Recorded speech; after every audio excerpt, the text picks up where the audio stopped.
मी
संतोष महादेव मोळे, अध्यक्ष सातेरी ब्राह्मणी देवस्थान असावते.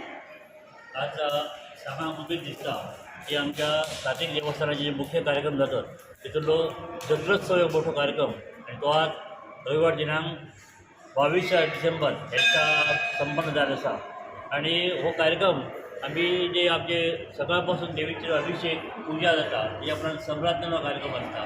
दुपारी आमच्याकडे सकाळपासून आमच्याकडे कार्यक्रम जाता तितून सकाळी देवीचे अभिषेक जाता, पूजा जाता, नंतर त्या उपरांत संप्रार्थना हो कार्यक्रम आसता आणि दनपारां भाविकांक महाप्रसाद आसता. हो कार्यक्रम अशा तरेन आमचो चालता आणि रात्री सकाळपासूनच सुवासिनी जे देवीची ओटी आहात ती ओटी भरतात. हो कार्यक्रम आता चालू आसा. रात्री देवीची पालखी जाता आणि पालखीनंतर नायक मोर्चे मारतात दशावतारी नाटक जाता आणि सकाळी गवळण जाल्यार हो कार्यक्रमाची सांगता जाता. हो कार्यक्रम तो पारंपारीक चालू आसा. ह्या वर्षी एक नवीन असो उपक्रम जे संपूर्ण गोव्यात देशातच एक नवीन अशी हिंदू धर्माबद्दल जागृती चालू आसा आणि तेचो सहभाग म्हणून आमचे ग्रामस्थ देवस्थान कमिटी यांच्यानी त्या उपक्रमात सहभागी जावन आम्ही ह्या वर्सा ह्या आमच्या जत्रोत्सवात तो एक आमकां हिंदू धर्माक बाधक असो उपक्रम राबवलो जाता मुस्लिम लोकांकडून. याबद्दल आम्ही जागृती केली आणि ह्या जत्रोत्सवात मुसलमान जे जिहादी अशा प्रकारचे कार्यक्रम हे करतात आमच्या विरुद्ध तांकां खंय दुकानां रावपाक बंदी केल्ली आसा. जे प्रमाणे फातर्पेच्या देवस्थानान निर्णय घेतलो तोच निर्णयाक आमी बरोबर घेवन त्याच्यानुसार आम्ही हो कार्यक्रम निर्णय घेतलो आसा आणि आमच्या ह्या कार्यक्रमात जी फेरी भरली तेतून त्या लोकांक आमी दुकानां लावंक बंदी केल्ली आसा. माझी एक सगळ्या भाविकांक विनंती आसा. सकाळपासून भाविकांची गर्दी चालू आसा, बरो प्रतिसाद आहा. तरी जे भाविक उपस्थित आसात तेंच्यांनी ह्या कार्यक्रमाक आमकां सहकार्य करचा आणि अशाच तरेन ह्या जत्रोत्सवाक उपस्थित रावन देवीच्या दर्शनाचा लाभ घेवचो अशी मी ग्रामस्थांतर्फे आणि देवस्थान तर्फे विनंती करतो. नमस्कार, मी डॉक्टर भिवा लाडू मलिक.